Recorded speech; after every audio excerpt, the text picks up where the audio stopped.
Uh, I don't know. I'm not sure if that was my favorite.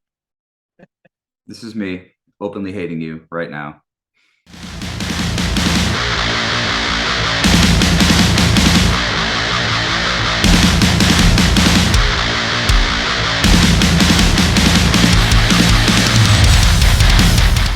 What's up, headbangers? Welcome to another episode of Heavy Metal 101 Reviews, where we listen to a song we're not too familiar with and give our honest and unbiased opinion.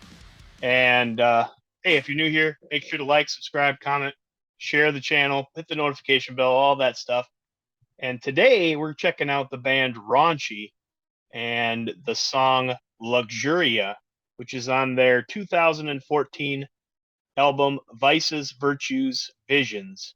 And Raunchy are a Danish metal band that was formed in 1992.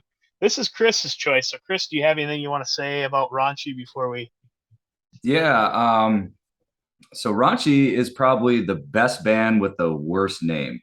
It's kind of hard to market a band called Raunchy, but the first time I saw these guys, they were in the very back of Metal Maniacs magazine. They were doing a review of the first album, and I heard it, and it was okay. It was when they came out with the second album that they really refined their sound. And this isn't necessarily my favorite song by Raunchy, but I think it does a good job of capturing kind of what they're capable of doing. It covers a vast array of sounds and styles. So the first album was like really crunchy. I mean, Raunchy, I guess, it was a good name for their initial sound, because it sounded kind of dirty. You almost needed a shower afterwards.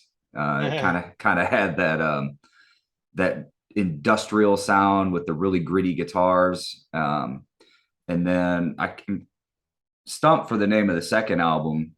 Um, Confusion Bay was the second album, and they had a much cleaner sound, much more fluid song structure, and they just kind of progressed exceptionally well. They don't put out very many albums. I think they have like five, maybe since 2000, 2001. But like I said, this is a song that I do appreciate, and like I said, kind of captures the full dynamics of the band. So, would you classify this as industrial metal or or Not what? per, Metal? not particularly. No, it reminds me a lot of Ice Nine Kills with kind of Okay. it's metal, but it's got this pop element to it, and you'll hear it a lot in the vocals. Really poppy drums, kind of reminds you almost Andrew WK sometimes, but he doesn't just go with the straight up beats. He does a lot of double bass and fills and things like that. Okay. Now, in the early 2000s, back when I was younger and we were always listening to CDs and stuff. All my buddies, the closest buddies would, whenever you buy a CD, you make a copy for everybody else in the circle, and then they do the same for you. And I remember my one buddy gave me a copy of Death Pop Romance, Yeah, I I think that was think, by Raunchy. the third or fourth album. Yeah. And I remember listening to it, but I think it was one of those deals where I popped it in my CD player in my car and listened to it on the way home, and then just never listened to it again for whatever odd reason. I don't know, but because I don't really remember it very much. It wasn't their best work. Confusion Bay, like I said, was phenomenal. I think Devin Townsend had a hand in that one, if I remember right. I don't know if he was produced it or mixed it. It seems to me he had some hand in that, which I think explains why they had a much better sound on that album. But they kind of did go a little more to the side of pop for that album, which I mean is kind of indicative in the name, Death Pop Romance. Yeah. All right. Well, let's get into this one and see what it's all about.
So I I can tell you right up front that I'm not too big of a fan of this song in particular.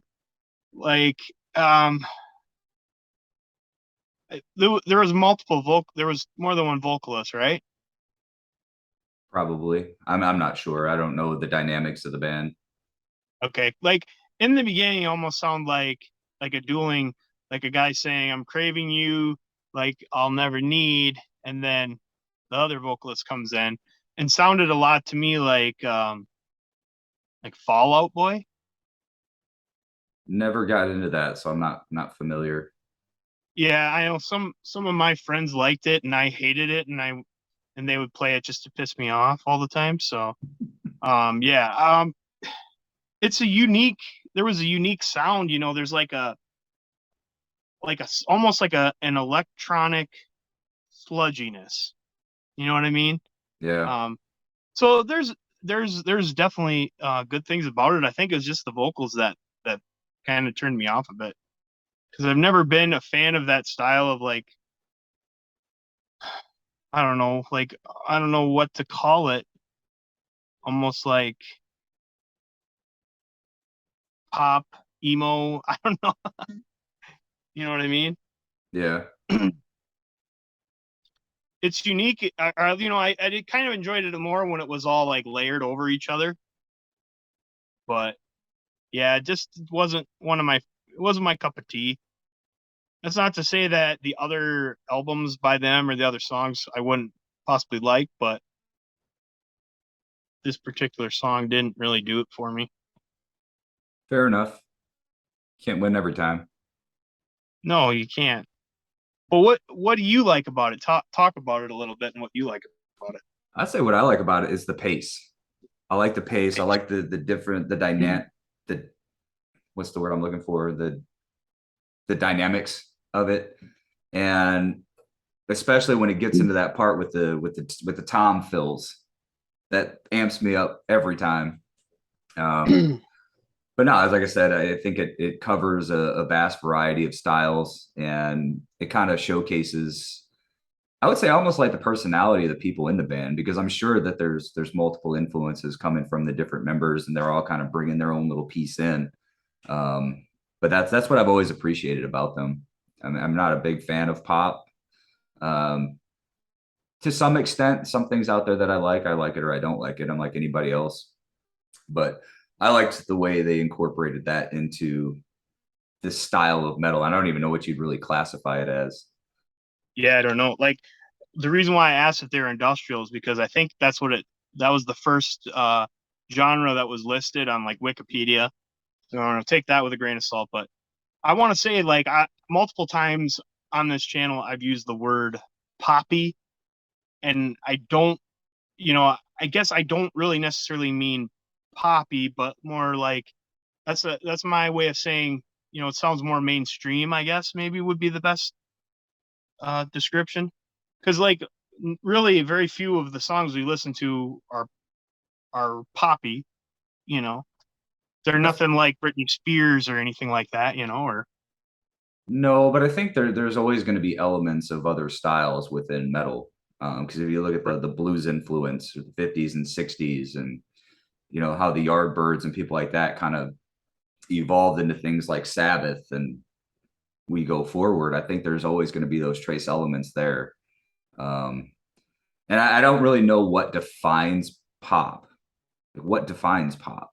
Just popular, uh, or is there something deeper to it? I don't know the answer to that question, but I think this would be a good band to really, if you were trying to introduce somebody to metal, something like Ice Nine Kills or something like Raunchy would be a good segue, because it's a perfect medium, right, because it's got that pop element to it. It's kind of catchy, but it also has the metal, and that's how you kind of lure people into getting down with the madness. right. And anytime that a band can do that, I definitely appreciate that. I definitely appreciate, like you said, all the different elements. Like you could hear so many different subgenres of metal, and you could hear other genres, other types of music, influence on this song. So that's the cool thing about it. Let us know what you guys think, and let us know if there's another raunchy song that we should be listening to, and or if there's any bands similar. And until next time, rock and roll.